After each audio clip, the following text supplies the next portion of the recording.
সংবাদ সবাইকে স্বাগত জানাচ্ছি। আমি ফিরোজ তোহা। শুরুতেই সংবাদ শিরোনাম। বাংলাদেশের সর্বশেষ গুরুত্বপূর্ণ আপডেট সংবাদে আপনাকে স্বাগত। শুরুতেই সংবাদ শিরোনাম, পরে বিস্তারিত। শুরুতেই জানাবো, রাজধানী সায়েন্স ল্যাবে সংঘর্ষ থামাতে কাঁদানে গ্যাস এবং সাউন্ড গ্রেনেড নিক্ষেপ। এরপর জানাবো, ঢাকা সিটি কলেজ সরিয়ে নেওয়ার দাবি। ঢাকা সিটি কলেজকে বর্তমান অবস্থান থেকে সরিয়ে নিয়ে আসো 9 দফা দাবি জানিয়েছে ঢাকা কলেজের শিক্ষার্থীরা। আর সন্ধ্যার পর ঢাকা কলেজ অডিটোরিয়ামে আয়োজিত এক সংবাদ সম্মেলনে এই দাবি জানান তারা। এদিকে শেখ হাসিনার বিরুদ্ধে যুবলীগ কর্মীর মামলা। এবার সাবেক প্রধানমন্ত্রী শেখ হাসিনার বিরুদ্ধে মামলা করেছেন এক যুবলীগ কর্মী। এতে শুধু হাসিনাই নয়, মামলার আসামি করা হয়েছে সাবেক স্বরাষ্ট্রমন্ত্রী সহ 187 জনকে। জানাবো, নতুন আইজিপি বাহারুল আলম এবং ডিএমপি কমিশনার শেখ সাজ্জাদ। পুলিশের নতুন মহাপরিদর্শক আইজিপি হিসেবে বাহারুল আলমকে নিয়োগ দিয়েছে সরকার। এছাড়াও ঢাকা মহানগর পুলিশ ডিএমপি কমিশনার হিসেবে নিয়োগ দেওয়া হয়েছে শেখ সাজ্জাদ আলীকে। বুধবার 20 নভেম্বর বিকেলে স্বরাষ্ট্র মন্ত্রণালয়ের জননিরাপত্তা বিভাগের পুলিশ এক শাখার উপসচিব মোহাম্মদ মাহবুর রহমান শেখের সই করা এক প্রজ্ঞাপনে বিষয়টি জানানো হয়েছে। এদিকে সেনাকুঞ্জে যাচ্ছেন বেগম খালেদা জিয়া। সশস্ত্র বাহিনী দিবস উপলক্ষে আগামীকাল বৃহস্পতিবার 21 নভেম্বর সেনাকুঞ্জে যাচ্ছেন সাবেক প্রধানমন্ত্রী বিএনপি চেয়ারপারসন বেগম খালেদা জিয়া। এবং সর্বশেষ জানাবো, পদত্যাগপত্র জমা দিয়েও চাকরি ছাড়তে পারছেন না নির্বাচক। পাকিস্তানের জাতীয় দলের নির্বাচকের দায়িত্ব থেকে পদত্যাগের ঘোষণা কয়েকদিন আগে সোশ্যাল মিডিয়ায় পোস্ট দিয়েছিলেন সাবেক তারকা ক্রিকেটার মোহাম্মদ ইউসুফ। পরে পদত্যাগপত্রটি পাকিস্তান ক্রিকেট বোর্ড পিসিবির বরাবর পাঠিয়েছেন তিনি, কিন্তু বোর্ড সেই পদত্যাগপত্র গ্রহণ না করে তারকা এই ক্রিকেটারকে ধরে রাখতে বদ্ধপরিকর। প্রিয় দর্শক, এতক্ষণ শুনছিলেন সংবাদ শিরোনাম, এবারে বিস্তারিত। তবে তার আগে বন্ধুরা, অনুরোধ থাকবে সংবাদটিতে একটি লাইক দিন। এই চ্যানেলে আপনি নতুন হয়ে থাকলে আমাদের সংবাদটি দেখতে দেখতে চ্যানেলটি সাবস্ক্রাইব করে রাখুন। কমেন্ট করে বন্ধুরা আপনার মূল্যবান মতামত জানিয়ে দিন আপনি বিশ্বের কোন দেশ থেকে বা বাংলাদেশের কোন স্থান থেকে আমাদের এই সংবাদটি দেখছেন এবং শুনছেন। এবারে বিস্তারিত। সায়েন্স ল্যাবে সংঘর্ষ থামাতে কাঁদানে গ্যাস, সাউন্ড গ্রেনেড নিক্ষেপ। রাজধানীর সায়েন্স ল্যাব এলাকায় ঢাকা কলেজ ও সিটি কলেজের শিক্ষার্থীদের মধ্যে সংঘর্ষের 2 ঘণ্টায়ও থামেনি। স্বাভাবিকভাবে পরিস্থিতি নিয়ন্ত্রণে ব্যর্থ হয়ে কাঁদানে গ্যাস এবং সাউন্ড গ্রেনেড ছুড়েছে পুলিশ। বুধবার 20 নভেম্বর দুপুরে সংঘর্ষ শুরু হয়। এতে সায়েন্স ল্যাব এলাকায় তীব্র যানজটের সৃষ্টি হয় এবং সব ধরনের যান চলাচল বন্ধ হয়ে যায়। এই প্রতিবেদন লেখা পর্যন্ত সিটি কলেজ ও ঢাকা কলেজের শিক্ষার্থীদের মধ্যে থমথমে অবস্থা বিরাজ করছে। এক পর্যায়ে সেনাবাহিনীর সদস্যরা 2 কলেজের শিক্ষার্থীদের ধাওয়া দিয়ে তাদের ক্যাম্পাসের মধ্যে ফেরত দেয়। এ সময় আইনশৃঙ্খলা বাহিনীর সদস্যরা 2 কলেজের শিক্ষার্থীদের ছত্রভঙ্গ করতে টিয়ার শেল ও সাউন্ড গ্রেনেড ছুড়ে। পরে বিপুল সংখ্যক পুলিশ ও সেনা সদস্যকে ঢাকা কলেজের দিকে যেতে দেখা গেছে। ঢাকা কলেজের শিক্ষার্থীরা এবং আইনশৃঙ্খলা বাহিনী এখন মুখোমুখি অবস্থান করছে। শেষ পর্যন্ত সেনাবাহিনীর সদস্যরা ঢাকা কলেজের ভিতরে ঢুকে অডিটোরিয়ামের দরজা বন্ধ করে দেয় এবং শিক্ষার্থীরা তাদেরকে ভিতরে আটকে দেয়, কারণ শিক্ষার্থীরা দীর্ঘক্ষণ রাস্তায় এসে যান চলাচলে ব্যাঘাত ঘটাচ্ছিল। পাশাপাশি সিটি কলেজের শিক্ষার্থীদের এলোপাতাড়ি মারধর করছিল ঢাকা কলেজের শিক্ষার্থীরা। এতে অনেক শিক্ষার্থী আহত হয়েছে।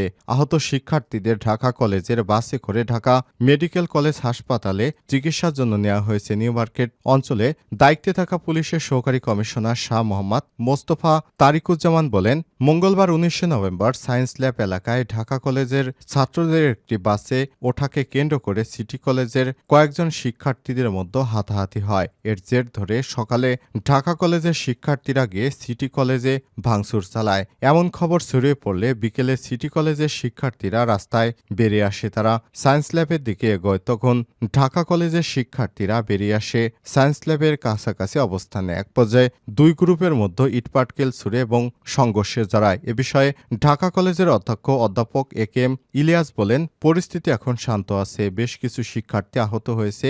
আমরা সন্ধ্যার দিকে সংবাদ সম্মেলন করে বিস্তারিত জানিয়ে দিব। ঢাকা সিটি কলেজ সরিয়ে নেওয়ার দাবি। ঢাকা সিটি কলেজকে বর্তমানের অবস্থান থেকে সরিয়ে নেওয়া সহ 9 দফা দাবি জানিয়েছে ঢাকা কলেজের শিক্ষার্থীরা। বুধবার 20 নভেম্বর সন্ধ্যা 6:30টায় ঢাকা কলেজের অডিটোরিয়ামে আয়োজিত এক সংবাদ সম্মেলনে এসব দাবি জানান তারা। শিক্ষার্থীদের দাবির সঙ্গে একত্রতা জানিয়ে সংবাদ সম্মেলনে লিখিত বক্তব্য পাঠ করেন ঢাকা কলেজের শিক্ষক সমিতির সাধারণ সম্পাদক আকম রফিকুল ইসলাম। এ সময় অধ্যক্ষ AKM ইলিয়াস সহ বিভিন্ন বিভাগের শিক্ষক, শিক্ষার্থী এবং পুলিশ প্রশাসনের ঊর্ধ্বতন কর্মকর্তারা উপস্থিত ছিলেন। দাবিগুলো হচ্ছে, 1.5 শতাধিক শিক্ষার্থী আহত হয়েছে। আহত শিক্ষার্থীদের সুচিকিৎসা নিশ্চিত করতে হবে, এমনকি শিক্ষকরাও আহত হয়েছে। 2, আমাদের স্থাপনায় সেনাবাহিনী সরাসরি হামলা ও ভাঙচুর করেছে, যা আমাদের জন্য লজ্জাজনক। এ হামলায় সংশ্লিষ্ট জড়িত প্রশাসনের ঊর্ধ্বতন কর্মকর্তাদের বিরুদ্ধে ব্যবস্থা নিতে হবে। 3, বিশেষ করে দায়িত্বরত পুলিশ কর্মকর্তা যারা এই হামলার নির্দেশ দিয়েছে তাদের পদত্যাগ করতে হবে। 4, ইতিমধ্যে সকল বিশৃঙ্খলার সঙ্গে সিটি কলেজের কতিপয় সন্ত্রাসী শিক্ষার্থীরা দোষী সাব্যস্ত হয় এবং পরবর্তী সংঘর্ষ এড়াতে সিটি কলেজকে হস্তান্তর করতে হবে। সিটি কলেজে যেসব শিক্ষকরা এই নিন্দনীয় ঘটনার সরাসরি নির্দেশ দিয়েছে এবং জড়িত তাদের আইনের আওতায় আনতে হবে। 6, এই ঘটনার সুষ্ঠু তদন্তে স্বরাষ্ট্র উপদেষ্টাকে সশরীরে ক্যাম্পাসে এসে পরিদর্শন করতে হবে। 7, এই হামলায় জড়িত সেনা ও পুলিশ ঊর্ধ্বতন কর্মকর্তাকে ক্ষমা চেয়ে পদত্যাগ করতে হবে। 8, বৈষম্যবিরোধী ছাত্র আন্দোলনে 7 শিক্ষার্থী নিহত হয়েছে এবং শত শিক্ষার্থী আহত হয়েছে। তাই পরিকল্পিতভাবে ঢাকা কলেজের 184তম প্রতিষ্ঠাবার্ষিকীতে হামলা করে বর্তমান সরকারকে ব্যর্থ করার পরিকল্পনা করা হয়েছে, যাতে সরাসরি সিটি কলেজ এবং পুলিশ জড়িত ছিল। 9, ঢাকা কলেজের ক্যাম্পাসে নিরাপত্তা নিশ্চিত এবং 24 ঘন্টার মধ্যে এই সকল দাবি দাওয়া মেনে নিয়ে ঢাকা কলেজ শিক্ষার স্বাভাবিক পরিবেশ নিশ্চিত করতে হবে। এর আগে দুপুরে সিটি কলেজে শিক্ষার্থীরা সিটি কলেজের ভারপ্রাপ্ত অধ্যাপক ও উপাধ্যক্ষের পদত্যাগ সহ 7 দফা দাবিতে সড়ক অবরোধ করে। এ সময় ঢাকা কলেজের বাস যেতে তারা বাধা দেয় এবং সিটি কলেজের শিক্ষার্থীরা ঢাকা কলেজের শঙ্করনীল নামে একটি বাস ভাঙচুর করে। এর পরপরই ঢাকা কলেজের শিক্ষার্থীরা প্রতিক্রিয়া জানিয়ে সায়েন্স ল্যাবে গেলে তাদের সঙ্গে সংঘর্ষে জড়িয়ে পড়ায় 2 কলেজ। এই ঘটনায় 2 কলেজের শিক্ষার্থীদের মধ্যে ব্যাপক উত্তেজনা সৃষ্টি হয় এবং সড়কে যান চলাচল বন্ধ হয়ে যায়। এই ঘটনার পরপরই পুলিশ এবং সেনাবাহিনী মোতায়েন করা হয়। এর আগে গত 28 অক্টোবর সিটি কলেজের ভারপ্রাপ্ত অধ্যাপক এবং উপাধ্যক্ষের পদত্যাগ সহ 7 দফা দাবিতে আন্দোলন শুরু করে কলেজটির শিক্ষার্থীরা। পরে ছাত্র আন্দোলন ঠেকাতে দীর্ঘ 20 দিন বন্ধ রাখে কলেজ কর্তৃপক্ষ। এরপর 19 নভেম্বর কলেজের একাডেমিক কার্যক্রম চালু হয়। শনিবার 16 নভেম্বর কলেজের অধ্যক্ষ ভারপ্রাপ্ত অধ্যাপক কাজী নিয়ামুল হকের সই করা বিজ্ঞপ্তিতে বিষয়টি নিশ্চিত করা হয়েছে। শেখ হাসিনার বিরুদ্ধে যুবলীগ কর্মীর মামলা। এবার সাবেক প্রধানমন্ত্রী শেখ হাসিনার বিরুদ্ধে মামলা করেছে এক যুবলীগ কর্মী। এতে শুধু হাসিনাই নয়, মামলার আসামি হয়েছে সাবেক স্বরাষ্ট্রমন্ত্রী সহ 187 জন। যুবলীগ কর্মী হয়ে সেনানী শেখ হাসিনা সহ আওয়ামী লীগের নেতাকর্মীদের বিরুদ্ধে মামলার বিষয়টি নিয়ে ইতিমধ্যেই শুরু হয়েছে ব্যাপক আলোচনা সমালোচনা।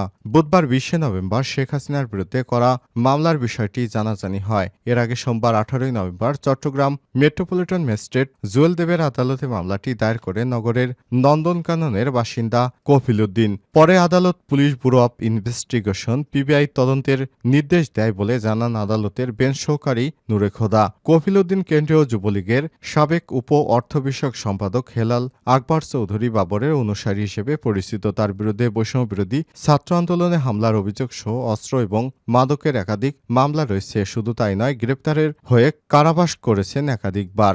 অনুসন্ধান থেকে জানা যায় বাদী কফিল উদ্দিন নিজেও বিভিন্ন মামলার আসামি। তার বিরুদ্ধে নগরের কোতোয়ালি থানায় অস্ত্র এবং মাদকসহ 3টি মামলা এবং আনোয়ারা থানায় একটি সাধারণ ডায়েরি জিডি করা হয়েছে। এছাড়াও গ্রেপ্তার হয়ে একাধিকবার কারাগারে গেছেন তিনি।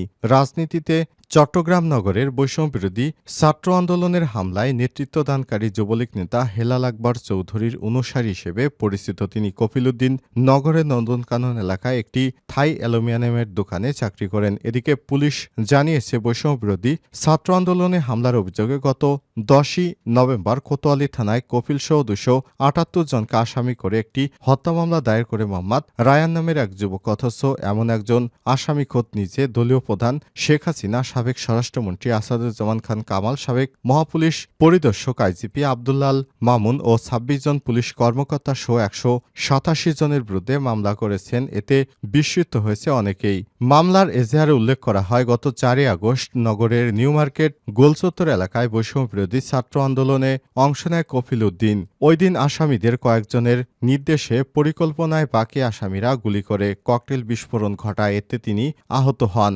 ঘটনার পর হাসপাতালে ভর্তি হন। এতে আরও উল্লেখ করা হয়, ঘটনায় জড়িত আসামিদের নাম ঠিকানা সংগ্রহ ও সুস্থ হতে সময় লাগায় মামলা করতে দেরি হয়েছে তার। নতুন IGP Bahrul Alam, DMP commissioner Sheikh Sajjad. পুলিশের নতুন মহাপরিদর্শক আইজিপি হিসেবে বাহরুল আলমকে নিয়োগ দিয়েছে সরকার। এছাড়াও ঢাকা মহানগর পুলিশ ডিএমপির কমিশনার হিসেবে নতুন নিয়োগ দেওয়া হয়েছে শেখ সাজ্জাদ আলীকে। বুধবার 20 নভেম্বর বিকেলে স্বরাষ্ট্র মন্ত্রণালয়ের জননিরাপত্তা বিভাগের পুলিশ এক শাখা উপসচিব মোহাম্মদ মাহবুবুর রহমান শেখের সই করা প্রজ্ঞাপনে সব তথ্য জানানো হয়েছে। গত 5 আগস্ট আওয়ামী লীগ সরকারের পতনের পর পুলিশে বড় রদবদল হয়। তখন পুলিশের 32তম মহাপরিদর্শক আইজিপি হিসেবে নিয়োগ পান ট্রাফিক অ্যান্ড ড্রাইভিং স্কুলের কমান্ড্যান্ট মোহাম্মদ মইনুল ইসলাম, আর 37তম ডিএমপি কমিশনার হন মোহাম্মদ মইনুল হাসান।